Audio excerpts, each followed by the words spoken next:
children, welcome back to today's music class. Hi, I am Bhagyashri Chavan, your music teacher. Today I am going to teach you राग भूप बंदिश. Last period में मैंने आपको सरगम गीत सिखाया था, याद है? सरगम गीत हमारा कंप्लीट हुआ है. अब सरगम गीत के बाद राग भूप में बंदिश आता है. राग भूप में बंदिश का मतलब कि इस राग के स्वरों में शब्दों का रचना किया होता है. जैसे कि हमने सरगम गीत में देखा था, सरगम गीत में सिर्फ सरगम होते हैं, मतलब जो नोट्स है वो नोट्स होते हैं, वहां पे शब्द नहीं होते. लेकिन बंदिश जो होता है वो राग के जो सुर होते हैं उन्हीं में जो शब्द होते हैं उनकी रचना होती है. अब आज मैं आपको राग भूप का बंदिश सिखाने वाली हूँ. स्क्रीन पे देखो, ये जो बंदिशें होती है ये बंदिशें मोस्टली ब्रिज भाषा में और हिंदी भाषा में होती है. और ये जो सभी वर्णन जो होते हैं वो सभी वर्णन कृष्ण के लीलाओं पर आधारित होता है. जितने भी कृष्ण के लीलाएं हैं उन्हीं पर ये राग में जो गीत होता है वो उनकी रचना करते हैं. लख छवि सावरिया की, सावरिया हम किसे कहते हैं? कृष्ण को कहते हैं. लख छवि सावरिया की, मोरी मति भई बावरिये दैया. मोरी मति, मति मतलब मेरा जो सोच है वो क्या हो गया? बदल गया. और इसलिए मैं कैसे हो गई हूँ? बावरी. ये कौन कह रहा है? ये गोपी कह रही है. और जो कृष्ण है उसका यहाँ पे वर्णन है. मोर मुकुट पीतांबर सोहे, कुंडल झलकत कानन में. कुंडल मतलब कान के जो बाली होती है वो, और मोर मुकुट, कृष्ण के मुकुट में क्या होता है? मोर. मोर मुकुट पीतांबर सोहे. कुंडल मतलब कान, कान में जो कुंडल होते हैं वो जो कान के बाली होती है वो कैसे है? झलकत है. मोरी मति भई, ये सब देख के मेरी मति क्या हो गई? भई, पागल सी हो गई और मैं बावरी हो गई. इस तरह से कृष्ण का वर्णन इस गीत में होता है. लेकिन ये जो गीत होता है वो राग भूप के ही सुरों में होता है. जितने राग भूप के सुर है उन्हीं में ये इसकी रचना होती है.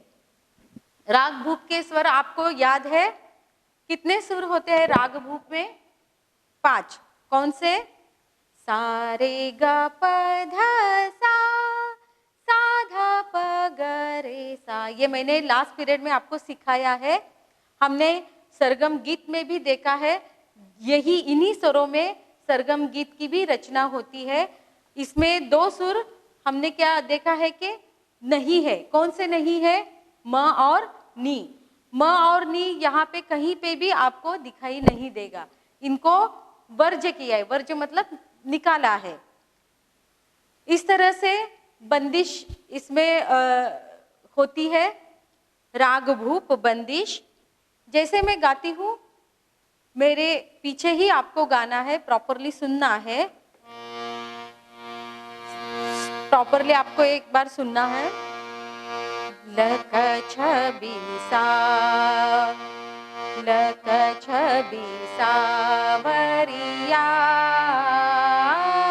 की. इस तरह से पहली लाइन है. इसके सिर्फ मैं आपको थोड़ा सा नोटेशन भी सिखाने वाली हूँ क्योंकि इसके पीछे जो राग भूप के स्वर होते हैं वो भी आपको पता होनी चाहिए. सिर्फ सा सा रे ध, लख छवि, लख छवि सा सा रे ध सा ग रे, लख छवि सावरिया. सा सा रे ध सा ग रे, लख छवि सावरिया. आपको समझ में आ रहा होगा कि इसमें सा सा रे ध, यहाँ पे नी नहीं है. इसका मतलब ये कौन सा राग है? भूप राग. अब मैं जैसे गाती हूँ उसी को आपको फॉलो करना है. रेडी?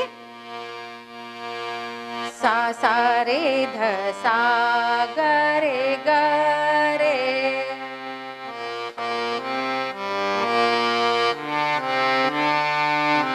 फिर से सा सा रे ध सा ग रे ग रे।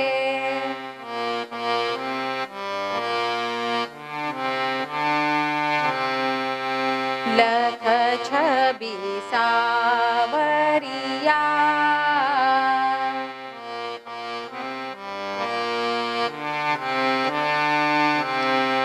सा सा रे ध सा ग रे ग रे।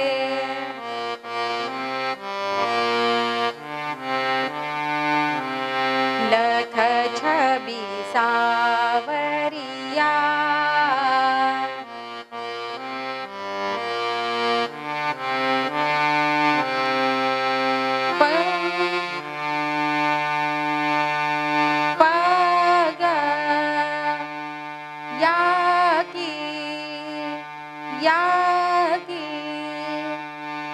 लख छबि सावरिया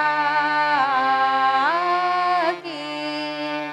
ग रे प ग या की।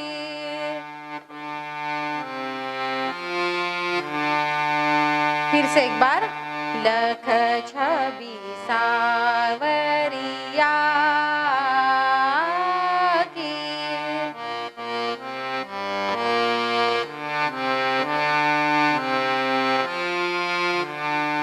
सा सा रे ध सा ग रे ग रे प ग।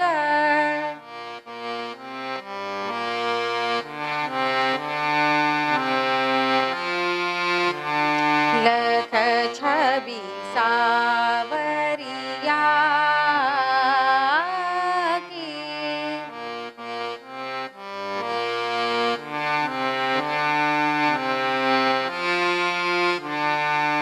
अब ये लाइन आपको प्रॉपरली समझ में आ रही होगी। तो इसी के साथ ये इसी जो बंदिश है इसी को ताल में भी इसकी रचना करते हैं। जैसे हमने सरगम गीत में देखा था कि एक एक लाइन को के लिए ताल होता है। ताल त्रिताल में हमने सरगम गीत की प्रैक्टिस की थी। ताल त्रिताल मैंने आपको लास्ट पीरियड इसके पहले के एपिसोड में आपको सिखाया है। वही ताल त्रिताल इसी में भी ये जो राग बंदिश है ये आपको गाना है। ताल त्रिताल के मात्रास होते हैं बीट्स 16। अब ये जो फर्स्ट लाइन है लख छबि सावरिया की, ये पूरी जो लाइन है ये 16 बीट्स में हमें गाना है। तो कैसे गाना है देखो, ये भी जो लख छबि है ये काल से ही स्टार्ट होता है। काल हम कहाँ दिखाते हैं? हाथ बाहर करके। लख छबि सावरिया की, इस तरह से आपको ताल के साथ इसको गाना है। लख छबि सावरिया की ताल के साथ गाना है। Ready 1 2 3 start. लख छबि सावरिया की। लख छबि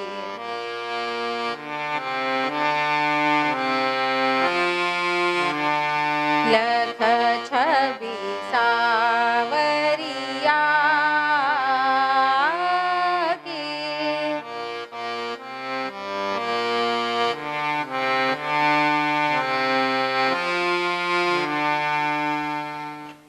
अब सेकेंड लाइन, मोरी मति भई बावरिये दैया।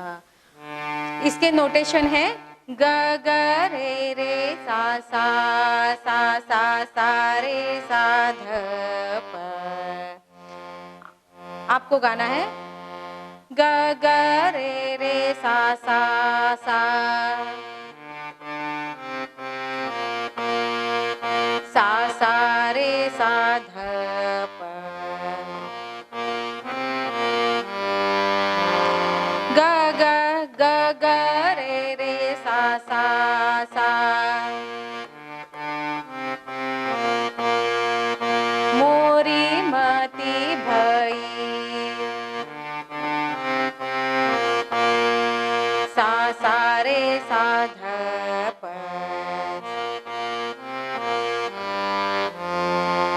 बावरिये दैया,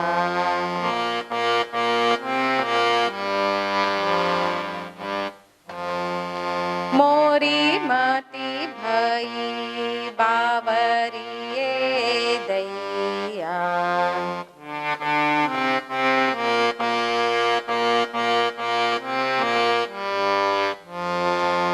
मोरी मती भई ग ग रे रे सा सा सा,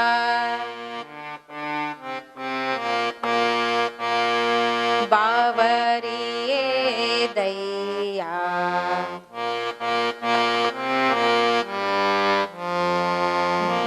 सा सा रे सा ध प, लख छवि सावरिया की,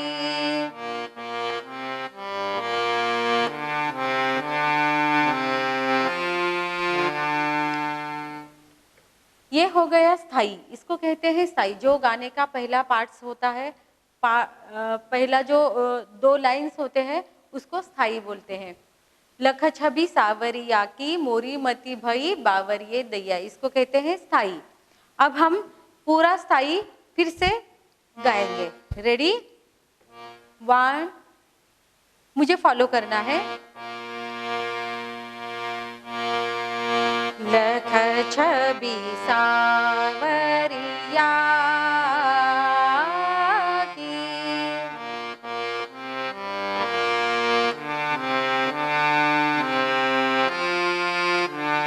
लख छवि सावरिया की,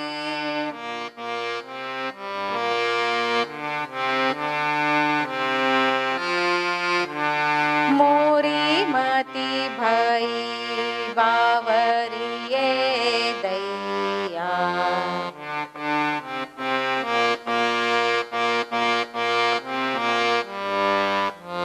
मोरी मती भई बावरिये दैया,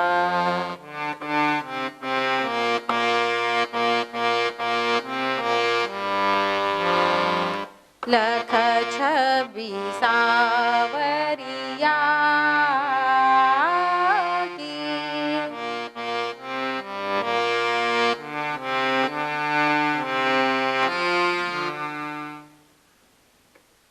अब ये पूरा स्थाई हो गया। अब इसको हम ताल त्रिताल में गाने की कोशिश करेंगे। मेरी तरफ देखना है। ताल त्रिताल जैसे मैं ताल देकर गाती हूँ वैसे ही आपको भी मेरे साथ गाना है। ताल त्रिताल आप सबको आता है, प्रॉपरली आता है, ऐसा मुझे लगता है। आप प्रैक्टिस करते होंगे। तो ताल त्रिताल, पहले ताल त्रिताल गाएंगे और फिर उसके बाद ये जो स्थाई हमने अभी कंप्लीट की है वो उसमें गाएंगे। रेडी? ताल त्रिताल। धा धिन धिन धा, धा धिन धिन धा, ता तिन तिन ता, ता धिन धिन धा। ये ताल त्रिताल हमें पता है, मैंने आपको सिखाया है और आपको आता भी है। अभी इसी में ये जो हमने अभी राग भूप का बंदिश सीखा है, तो वही स्थाई, सिर्फ स्थाई सिखाया मैंने आपको, तो वही स्थाई इसमें कैसे गाते हैं मेरे साथ गाने की कोशिश करना है। देखो, मैं हारमोनियम नहीं बजा सकती, मैं आपको सिर्फ ताल के साथ कैसे गाते हैं ये बताऊंगी। ठीक है? अब ये जो लख छवि है ये कहाँ से स्टार्ट होता है? काल से स्टार्ट होता है। काल कैसे दिखाते हैं हम? हाथ बाहर करके, धा धिन धिन धा, धा धिन धिन धा। कहाँ से स्टार्ट होता है? बाहर। ये इसको काल कहते हैं। लख छवि सावरिया की। देखा? फिर से एक बार। लख छबी सावरिया की। ये जो लाइन है ये पूरा कितने बिट्स में आता है? 16 बिट्स में। ताल त्रिताल कितने बिट्स का है? 16 बिट्स का। फिर से एक बार, काल से लख छबी सावरिया की, पूरा 16 बिट्स। फिर से लख छबी सावरिया की। अब सेकेंड लाइन, सेकेंड लाइन भी कहाँ से स्टार्ट हो गया? अगर ये 16 बिट होने के बाद हमने कहाँ से स्टार्ट किया था? काल से स्टार्ट किया था। तो हम वापस कहाँ पे आ गए? काल पर आ गए। मोरी मती भई बावरिए दैया। फिर 16 बिट कंप्लीट हो गए। मोरी मती भई बावरिए दैया। तो कितने आवर्तन होते हैं ये पूरे 2 लाइन में? 2 आवर्तन। त्रिताल के कितने आवर्तन होते हैं? 2 आवर्तन। लख छबी सावरिया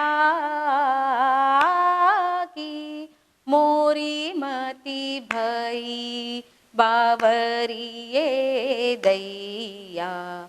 मोरी मती भई बावरिए दैया। लख छबी सावरिया की। इस तरह से ये कंप्लीट हो गया स्थाई। अब हारमोनियम के साथ आपको स्थाई कंप्लीट करनी है ताल देकर। मैं आपको हारमोनियम का साथ दूंगी, ठीक है? रेडी? 1 2 3 स्टार्ट।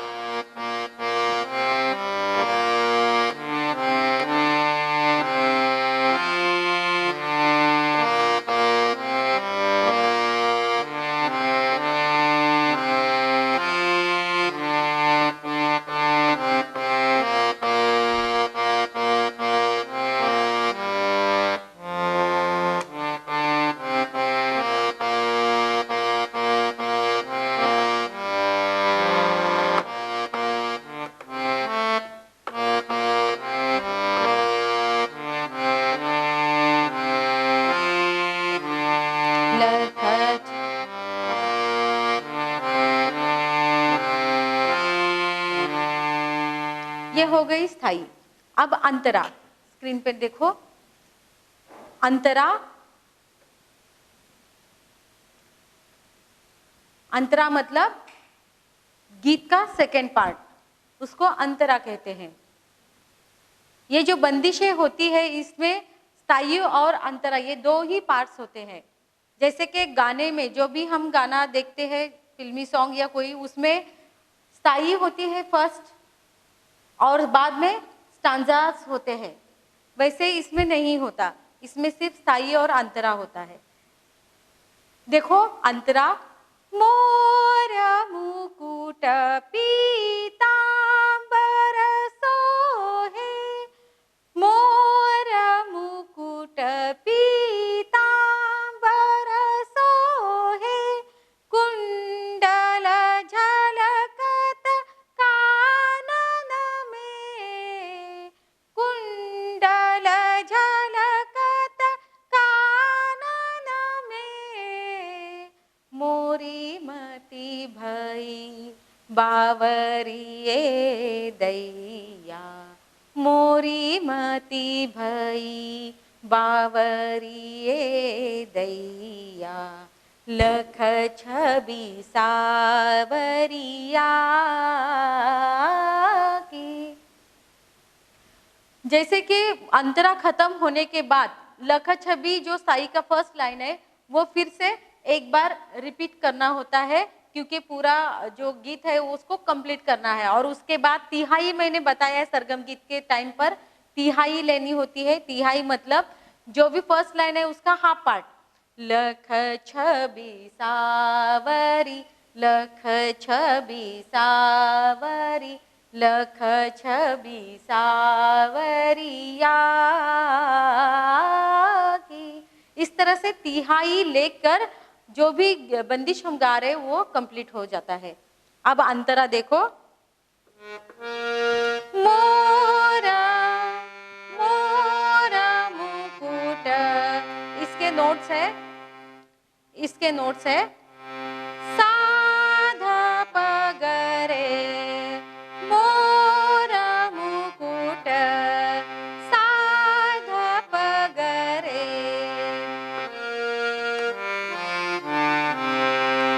मोरा मुकुट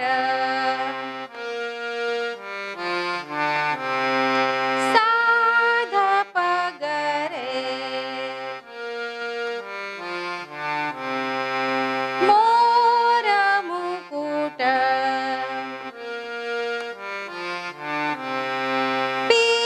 पीतांबर सोहे,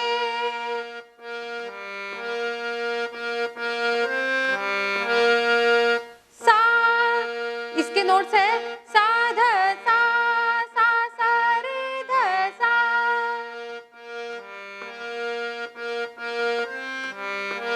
सा ध सा रे ध सा,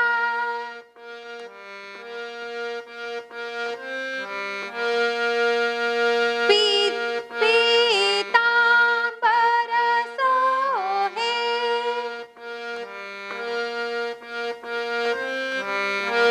सा ध सा रे ध सा,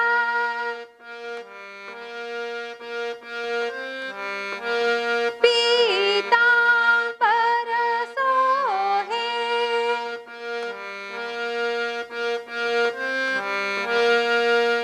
कुंडल झलकत, द ध सा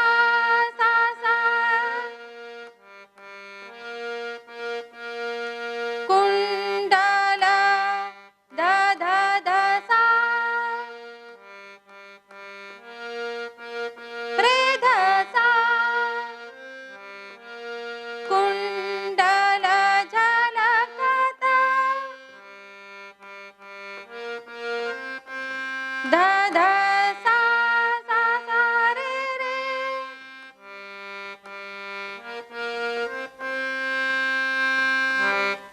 कानन में सा रे ग रे सा ध प, कानन में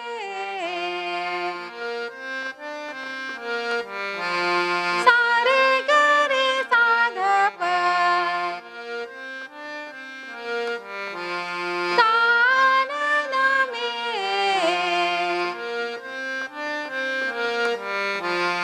ग ग रे सा रे सा ध प,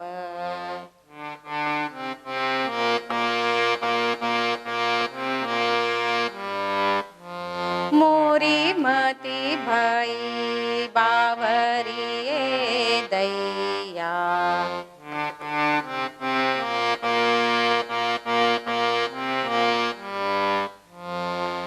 लख छबि सावरिया की,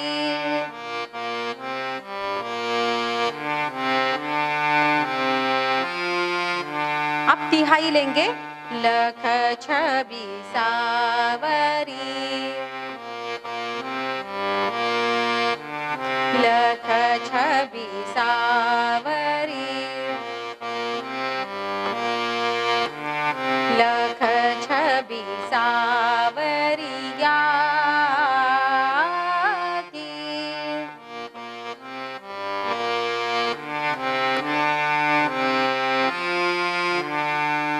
अब फिर से अंतरा एक बार पूरा गाएंगे, मोरा मुकुट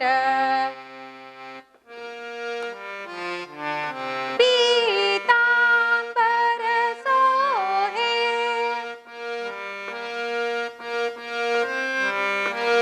कुंडल झलकत, कानन में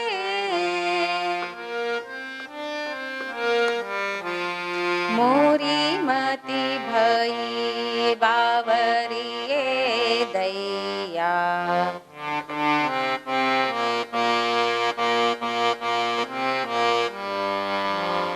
लख छवि सावरिया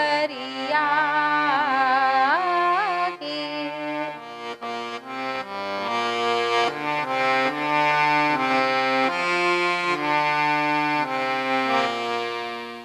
इस तरह से अंतरा हम नेक्स्ट पीरियड में भी, अंतरा जो है नेक्स्ट पीरियड में भी उसकी हम प्रैक्टिस करने वाले हैं। फिर से एक बार यही बंदिश हम नेक्स्ट पीरियड में भी सीखने वाले हैं, लेकिन वो ताल के साथ। अब यहीं पे रुकते हैं नेक्स्ट पीरियड के लिए।